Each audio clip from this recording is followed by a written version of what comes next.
Merci Claude Mathieu de nous recevoir dans votre bureau que vous avez, de cette école que vous avez fondée en 1990. Parfaitement. Donc, avant d'arriver à cette institution, vous avez traversé un certain nombre d'expériences théâtrales et voire cinématographiques. Nous allons en parler. Est-ce que vous pourriez revenir pour nous sur votre enfance? Vous êtes né en 1930, donc au moment où la guerre éclate, vous avez 14 ans. Alors, quel est ce rapport avec la guerre, le théâtre, durant vos premières années? Alors, petite vérification, quand la guerre éclate, j'ai 10 ans, j'ai même 9 ans et demi. Et cela dit, je me souviens parfaitement, effectivement, du discours du maréchal Pétain disant qu'il s'est adressé cette nuit à l'adversaire pour demander à l'armistice, etc. Donc, j'ai un souvenir extrêmement précis de cette période. Et j'ai vécu cette période dans différentes villes, puisque en 1940, j'étais à Saint-Étienne, dans la Loire. Et après, parce que mon père était dans l'administration préfectorale, nous nous sommes retrouvés à Beaune pendant toute la suite de la guerre, et c'est à Dijon que s'est produit la conversation déterminante de ma vie. Mon père, le lendemain de mes 16 ans, me dit qu'est-ce que tu veux faire plus tard? Je ne sais pas. Comment tu ne sais pas? Tu n'as envie de rien? C'est pas possible qu'un garçon de 16 ans n'ait aucune ambition, rien. Non. Et finalement, poussé d'un mes retranchements, je dis si, il y a bien quelque chose, mais comme c'est impossible, c'est même pas la peine d'y penser. Quoi, me dit mon père, qui était dans l'administration, qui n'avait rien à voir avec le théâtre ni avec l'art. Je voudrais bien faire du théâtre, mais évidemment, je sais que c'est pas possible. Et mon père a cette réponse extraordinaire, je trouve, pour un homme de cette génération et de sa profession. Pourquoi impossible? C'est un métier, ça s'apprend, il y a des écoles, il y a des conservatoires. Pourquoi impossible? Renseigne-toi, mon petit, renseigne-toi. Et donc, je suis allé me renseigner, j'ai appris qu'il y avait effectivement un conservatoire à Dijon, à 100 mètres derrière chez moi. Je m'y suis inscrit le 5 ou 6 novembre 1946, à 16 ans et 1 mois. Et voilà, je suis encore un peu dans cette profession quelques semaines plus tard. Et donc, vous rentrez dans cette école donc à 16 ans, et on vous retrouve très rapidement, à 22 ans, comme assistant de René Simon, qui est une grande figure, qui est rentré dans la Comédie Française et qui a fait le choix, lui, 2 ans après ou 3 ans après être rentré dans cette grande institution, qui a fait le choix de se retirer comme acteur et de se mettre au service des étudiants, apprentis, des apprentis. Si je précise cela, c'est qu'on sent quelque chose de fortement similaire dans votre propre parcours. Que c'est joli ce que vous dites, vous me touchez beaucoup parce que, effectivement, ne vous étonnez pas que j'ai consacré toute ma vie, alors qu'au départ, j'avais l'air d'un bon comédien, que j'aurais probablement, je ne me mouche pas du pied, fait la carrière d'un bon, sinon très bon comédien, et que j'ai préféré, parce que j'ai rencontré cet homme-là et que je me suis dit que le fait de s'intéresser aux autres, de travailler à la carrière des autres, me passionnait beaucoup plus que de travailler à la mienne. Et effectivement, donc à 21 ans et demi, j'ai eu une classe avec des élèves qui avaient mon âge et quelquefois un peu plus. Et j'ai mis le doigt dans un engrenage je me suis dit, je vais faire ça 6 mois pour Donc ça dépanner. fait 60 ans que vous enseignez. Un peu plus. Oui, plus de 60 ans. Un peu plus. Ne me rajeunissez pas. Ne pinaillez pas sur les années, là. Mais Oh non, j'en suis plus là. Mm. Et donc, effectivement, je me suis dit, je vais faire ça quelques mois pour le dépanner, parce que j'avais une admiration, une adoration pour cet homme. Il m'aurait fait passer sous une porte pour lui rendre service. Je lui ai dit, je vais faire ça 3 ou 4 mois, et après, je reprendrai mon travail. Et je me suis rendu compte, en faisant ça, que j'adorais. Alors que j'étais un môme, c'était absurde, c'était prématuré. Enfin, qu'est-ce que je savais à 21 ans sinon une espèce d'instinct, une passion. Je crois que j'aime les gens profondément, les jeunes gens, les vieilles gens, j'aime les gens, et que ça m'a absolument passionné d'être un peu à l'origine de ces carrières. Ça me captive toujours au grand âge que j'ai aujourd'hui. Et c'est pour ça que vous décidez de lancer donc votre propre école d'abord. Non, pardon. Le Vieux Colombier. Voilà, le Vieux Colombier, c'est avec Raymond Jérôme. Voilà, c'est pas ma propre école, puisque c'était appelée l'école du Vieux Colombier. Qui existait déjà avant vous? Non, elle a existé, comme vous savez, c'était la fameuse école de Jacques Copeau. Mais, après ça, il y a un long passage, puisque nous sommes en 1900... Combien déjà? 58, quand je quitte le cours Simon. J'ai donc 28 ans, et j'ouvre avec Raymond Jérôme, qui était un metteur en scène, un comédien et un metteur en scène extrêmement connu, important à cette époque-là, qui avait quelques années de plus que moi. C'était donc un jeune metteur en scène de 30 et quelques années, et nous avons ouvert cette école en 1958 avec Raymond Jérôme. Alors justement, la référence à Jacques Copeau est assez est assez évidente quant à la titulature de ce cours. Mais est-ce que vous reprenez aussi ce qui était son grand credo théâtral, cette espèce de dépouillement, cette primauté des acteurs, cette simplicité, cette honnêteté qui faisait jaillir la vérité et l'humain. C'était ces deux grandes thématiques.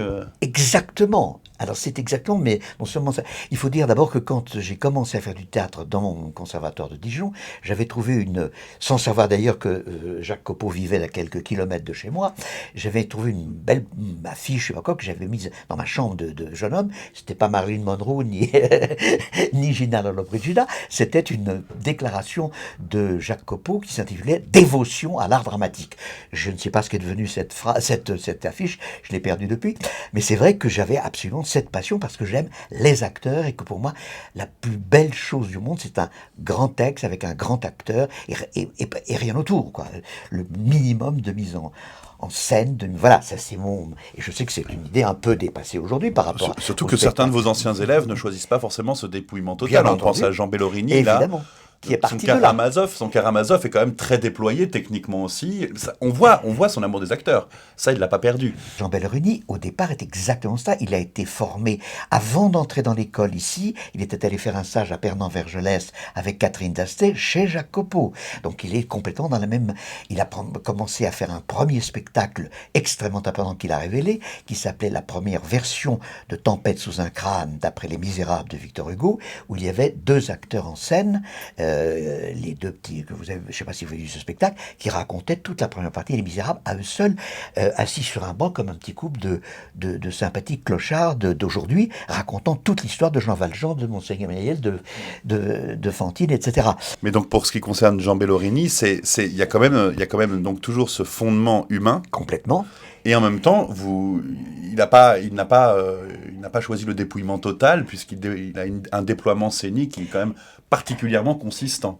Absolument. Et alors je termine là-dessus sur Jean. Son point de départ, c'est ça. Il est de son époque.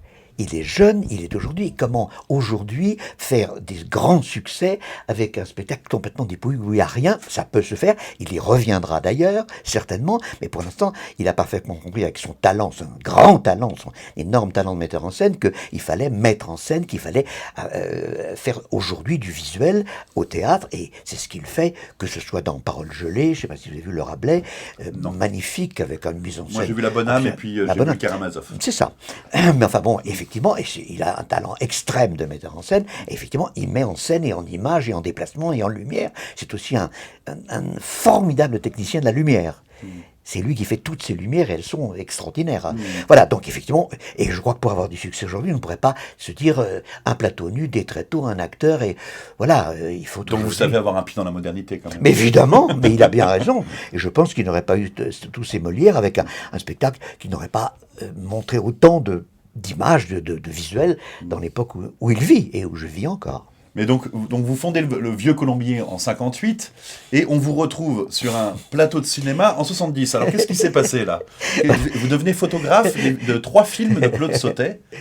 Ma vie est un peu, en effet, étrange, bizarre, en tout cas, un peu insolite. Il se trouve qu'à 30 ans, j'ai eu un grand virage, qui tenait aussi un peu à ma vie privée, mais qui tenait aussi au fait que je n'avais pas réussi, au bout de 2 ans au Vieux Colombier, à atteindre le but que je m'étais fixé, qui était que j'allais, avec mon école, avec la façon de travailler des élèves de cette école, arriver à créer quelque chose, une troupe, un groupe, un mouvement, si minime, si homéopathique soit-il, qui permettrait d'apporter quelque chose de ce que j'aime, ce que je crois être la vérité du théâtre à mes yeux. Et comme tous les gens très atteints au point de vue psychiatrique, je pensais que c'est moi qui avais raison sur mon amour du théâtre et que je ne trouvais pas beaucoup d'écho à mes idées à moi.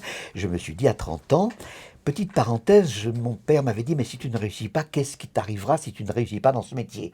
Et je lui ai dit, je te promets que si à 30 ans je n'ai pas réussi, je changerai de métier parce que je ne veux pas devenir J'ai 16 ans à l'époque, je vous le rappelle. Je ne veux pas devenir un vieux figurant qui vous montre une photo où il a servi une tasse de thé à Mademoiselle Arletty ou offert un cigare à Monsieur Pierre Freinet. Ces 60 ans me paraissaient un âge canonique. Et si à 30 ans je n'ai pas réussi, alors en même temps, qu'est-ce que ça voulait dire en tant que professeur d'art dramatique au Vieux Colombier que d'avoir réussi? Simplement, je me suis dit à ce moment-là, bon, j'arrête, je garde en moi, c'est moi qui ai raison sur mon amour du théâtre, je veux continuer à faire, avoir le même amour du théâtre, mais comme je n'arrive pas, je suis trop petit, j'ai pas la force, je suis pas assez.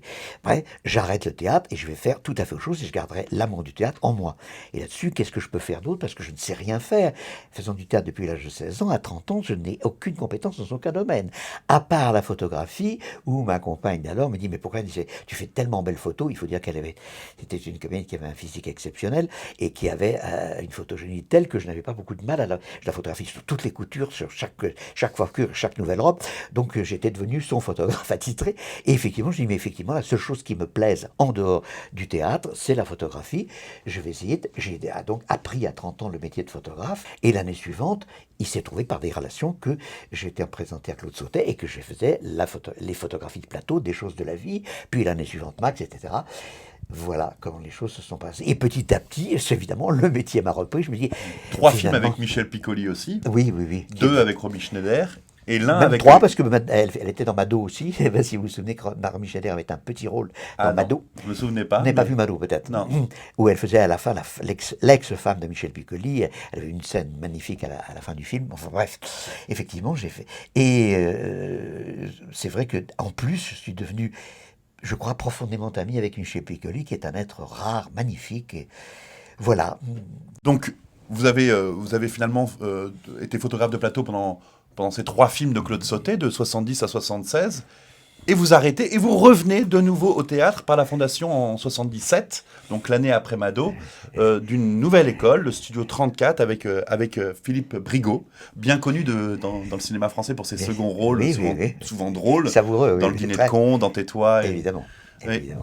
Et vous voulez savoir savoir comment ça s'est passé? Oui, pourquoi ce retour au théâtre et pourquoi Philippe Brigaut?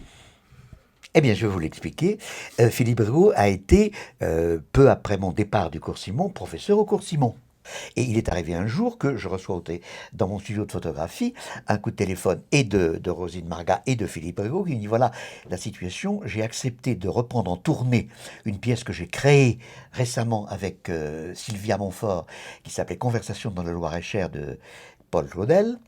Et cette pièce va partir en tournée. Il y avait à l'époque ce qu'on appelait les tournées Carcinti, qui faisait une tournée magnifique de 4 mois entre Knokke-le-Zout et Marrakech. Et donc je me suis dit, j'ai la chance d'avoir quelqu'un qui, à 20 ans ou 21, m'a montré ce que je devais faire dans la vie et je fais autre chose. Quelque part, j'ai pas le droit. Ça vous paraît peut-être pompeux, mais j'avais l'impression de déserter, de ne pas faire ce pourquoi j'étais fait. Et je me suis dit, là, maintenant, je vais reprendre pied dans ce métier d'une manière ou d'une autre. Ça a pris 2 ans, je vais essayer l'intérêt. Ce serait pas mal que vous auriez un petit cours qui serait un préalable au cours Simon. Je dis, oui, peut-être, oui, pourquoi pas.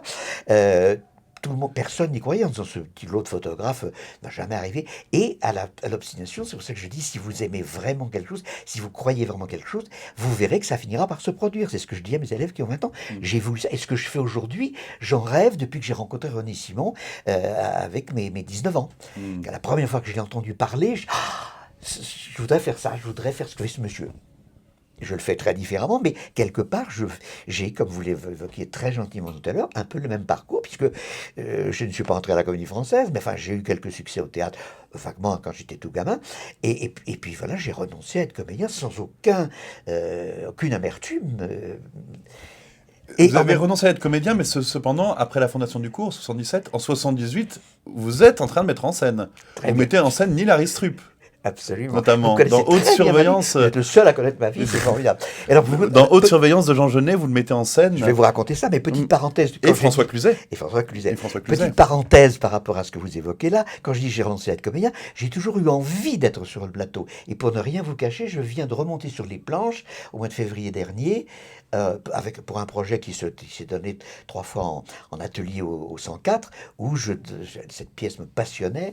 Le metteur en scène est un ami, c'est le frère jumeau de Jean Bellorini, c'est Thomas Bellorini, Qui enseigne ici. qui enseigne ici et qui m'a dit, voilà, j'ai une pièce formidable, qu'est-ce que tu en penses? J'ai dit, la pièce est magnifique, il faudrait trouver un comédien d'un certain âge, puisque c'est le dernier voyage de Sinbad.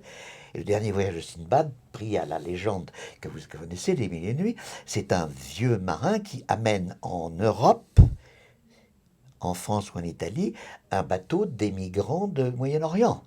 Ça ne vous rappelle rien? Voilà. Et maintenant, j'ai trouvé la pièce magnifique. Et il y a le rôle de ce vieux capitaine. Je suis un peu jeune pour le rôle parce qu'il doit avoir 5 ou 600 ans. Enfin bref, il a très bien connu Jonas. Il vous raconte l'histoire de Jonas avant la baleine. Voilà.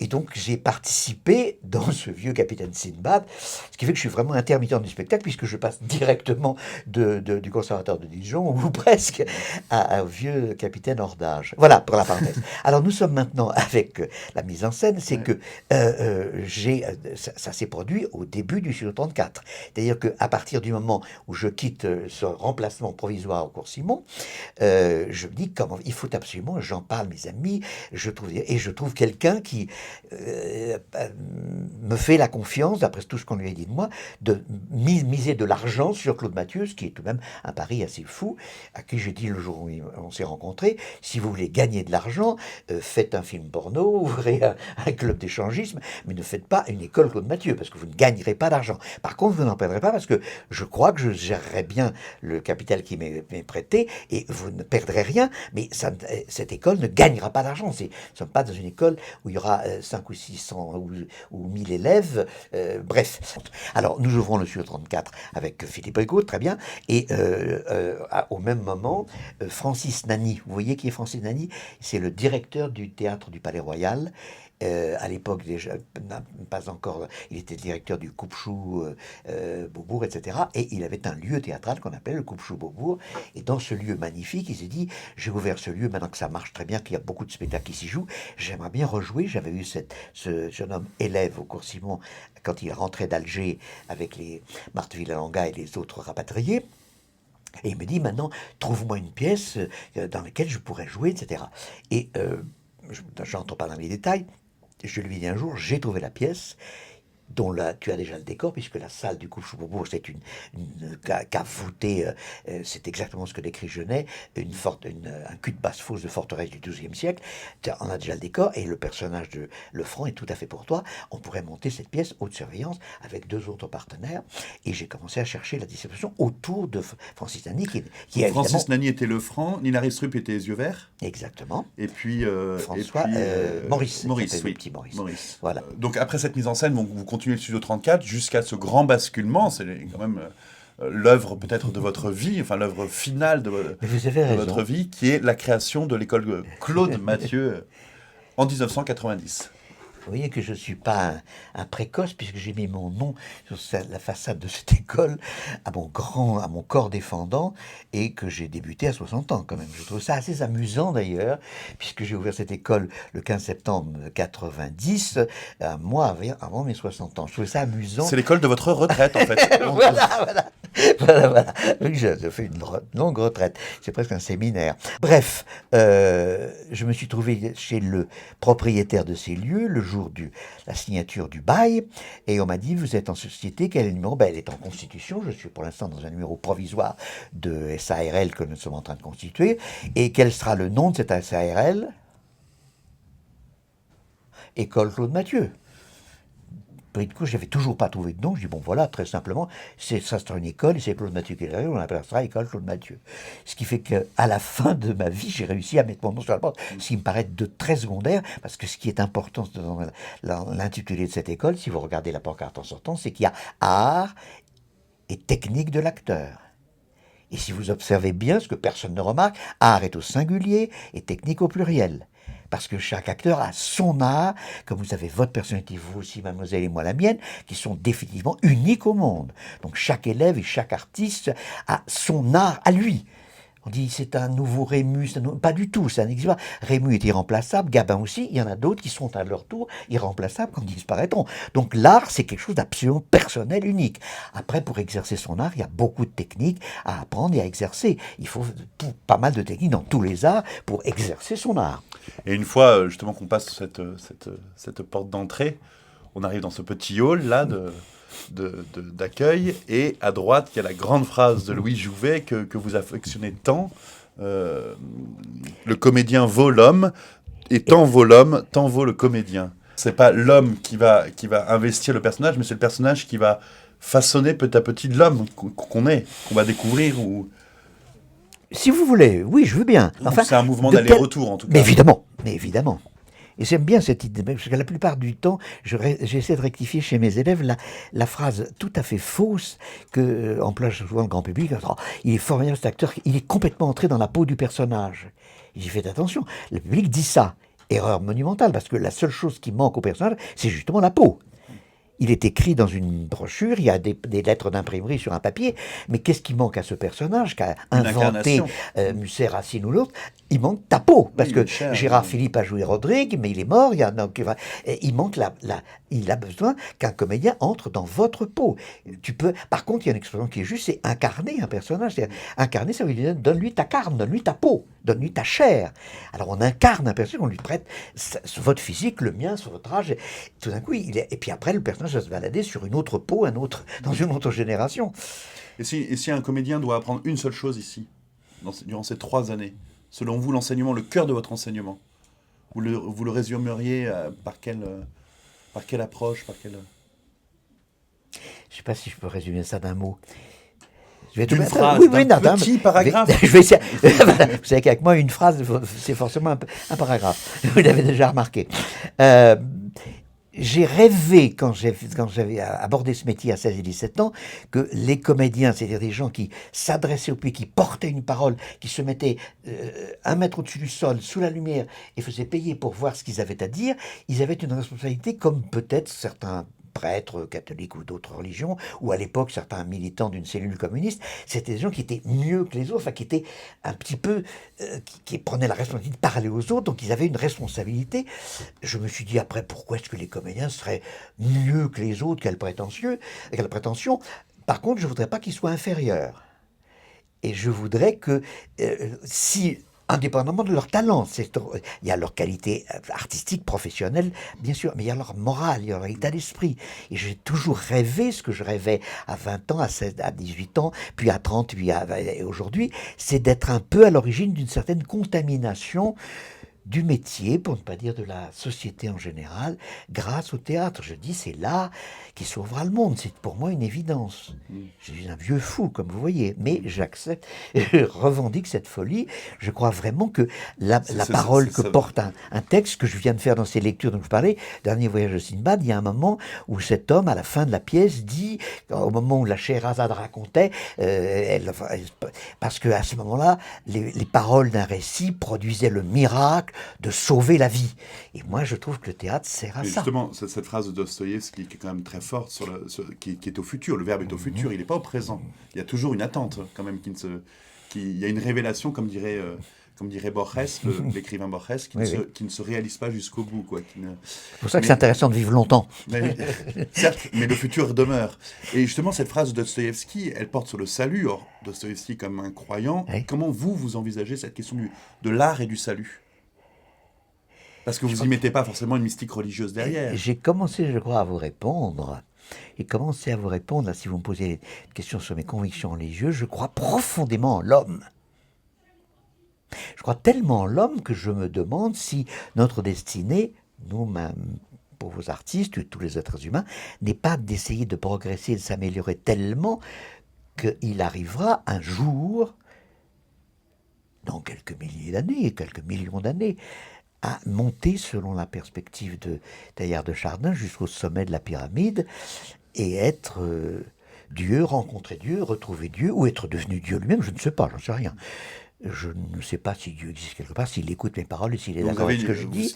vous citez Teilhard de Chardin, c'est pas rien, donc une mystique un peu cosmologique. Exactement, exactement, exactement. Alors, il disait la messe sur le monde, moi je dis la messe sur le livre, sur des petits apprentis acteurs. Chacun ses folies. Et, et vous disiez, au début de notre entretien, vous disiez que vous aviez des convictions sur le théâtre, des idées sur le théâtre, et comme vous étiez à ce moment-là jeune et fier, vous pensez que c'était vous qui avez raison.